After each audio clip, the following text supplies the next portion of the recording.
nada más que el rap puede soportarme. Visto y comprobado lo tengo ya. No conseguirán callarme, pero lo van a intentar, es así. Yo, que digan lo que quieran de mí, a palabras necias, oídos sordos, lo sabemos todos aquí. No veo el fin venir, y si un por qué seguir. Sobran palabras en sus bocas, hablan porque sí. Tanto perdido por querer ganar, cuerpo suspendido en el vacío. Por tus cuerdas no me aprietes más.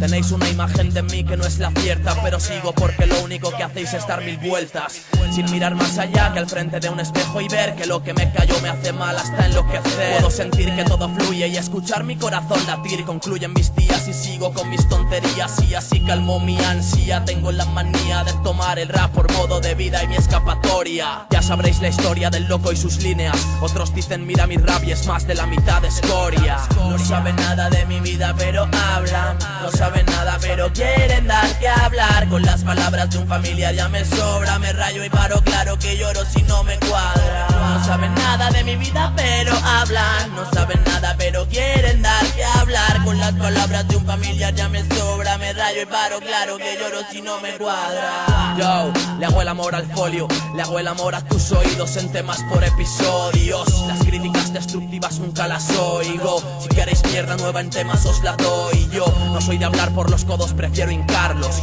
No hablo sin conocer, conozco y luego hablo.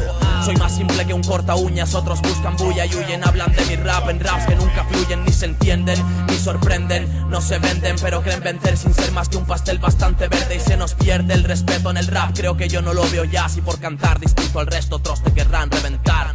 Mi peor amigo es el tiempo que pasa.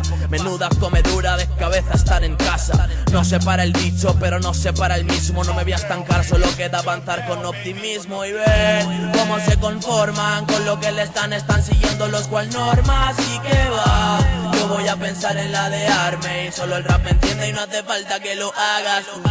Nada más que el rap puede soportarme.